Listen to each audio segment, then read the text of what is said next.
Hello, good morning student. આજે આપણે ધોરણ 12 ગુજરાતી મીડિયમમાં ચેપ્ટર નંબર અકાઉન્ટમાં ચેપ્ટર નંબર 3 પાઘડીનું મૂલ્યાંકન એનું લાસ્ટ સમ આપણે જોવાના છે.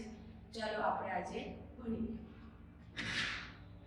પહેલા હું તમને આ દાખલામાં સમમાં શું આપ્યું છે એ જોવાનું છે.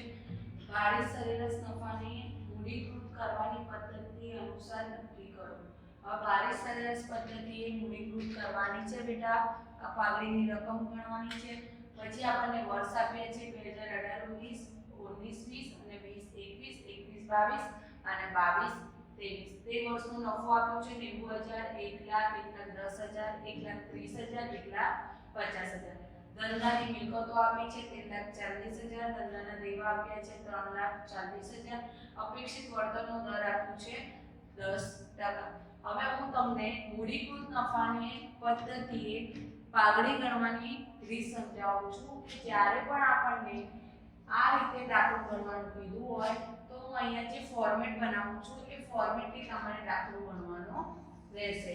પહેલું છે કે તમારે જ્યારે પણ મૂડીકૃત નફાની પદ્ધતિએ પાઘડી ગણવાની કીધું હોય તો સ્ટેપ નંબર 1 આવશે રોકાયેલી મૂડી. રોકાયેલી મૂડી બરાબર કુલ મિલકતો માઈનસ કુલ દેવા. ચલો, ધંધાની કુલ મિલકતો આ દાખલામાં કેટલી આપેલી છે? જે અહીંયા આપેલી છે ધંધાની કુલ મિલકતો 13,40,000. તો હું અહીંયા લખીશ 13,40,000. હવે ધંધાના કુલ દેવા કેટલા આપ્યા છે? તો ધંધાના કુલ દેવા આપ્યા છે 3,40,000 માઈનસ 3,40,000. 13,40,000 માંથી 3,40,000 માઈનસ કરીએ તો રોકાયેલી મૂડી આપણને મળશે 10,00,000. એના પછી સ્ટેપ નંબર 2 આવશે. સ્ટેપ નંબર 2 અપેક્ષિત વળતરનો દર. દાખલામાં અપેક્ષિત વળતરનો દર આપેલું જ હશે બેટા. જે આપણને અહીંયા આપ્યું છે અપેક્ષિત વળતરનો દર કેટલા ટકા ગણવાનો છે? 10%. તો હું અહીંયા લખીશ 10%. મૂડીકૃત નફામાં પહેલો સ્ટેપ આવશે રોકાયેલી મૂડી શોધવાની. બીજો સ્ટેપ આવશે અપેક્ષિત વળતરનો દર. ત્રીજો સ્ટેપ આવશે ભારિત સરેરાશ નફો.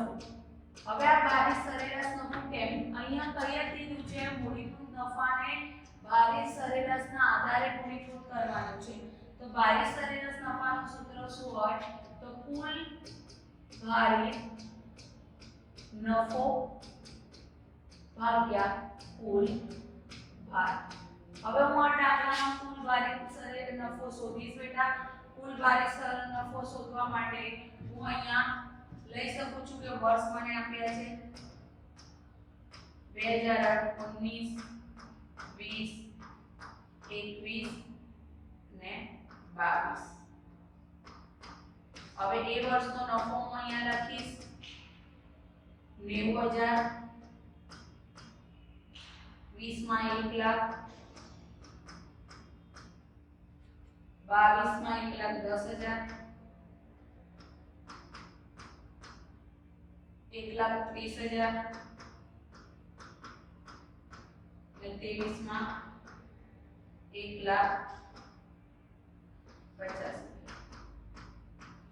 થઈ ગયું. હવે ત્રીજા નંબરનો કોલમ આવે ભારિત સરેરાશમાં ભાર આપવાના.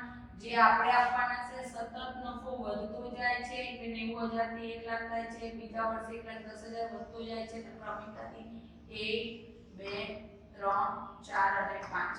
કુલ ભાર આવશે બેટા 15. અહીંયા હું 15 મેન્શન કરીશ.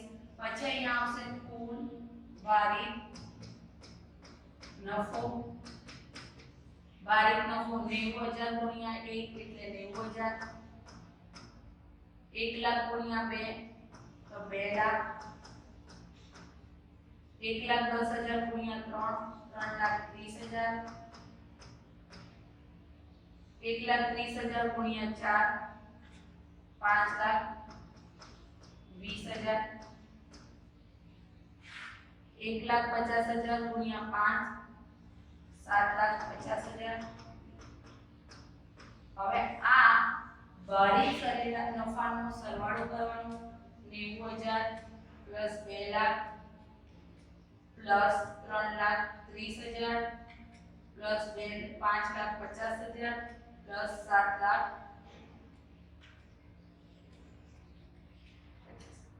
તો પેઢીનો કુલ નફો મળશે બેટા 18,90,000 આ 18,90,000 ને હું અહીંયા સૂત્રમાં મૂકું 18,90,000 કુલ ભારિત નફો કુલ ભાર કેટલું આપ્યું છે 15 તો અહીંયા ભાગ્યા 15 કરીશ 18,90,000 ભાગ્યા 15 કરીએ તો જવાબ આવશે 1,24,000 જે આપણને શું મળ્યું બેટા ભારિત નફો સ્ટેપ નંબર 4 આવશે મૂડીકૃત નફો મૂડીકૃત નફાનું સૂત્ર છે ભારિત સરેરાશ નફો ભાગ્યા અપેક્ષિત વળતરનો દર ભારિત સરેરાશ નફો કેટલો મળ્યો 1,24,000 હું અહીંયા લખીશ અહીંયાથી અપેક્ષિત વળતરનો દર તે કેટલા ટકા આપ્યું છે 10% 1,26,000 ભાગ્યા 10 ગુણ્યા 100 એટલે કે 12,60,000 12,60,000 આ મને મળી ગયું હવે આવશે છેલ્લો સ્ટેપ પાઘડી બરાબર મૂડીકૃત નફો માઈનસ રોકડાની મૂડી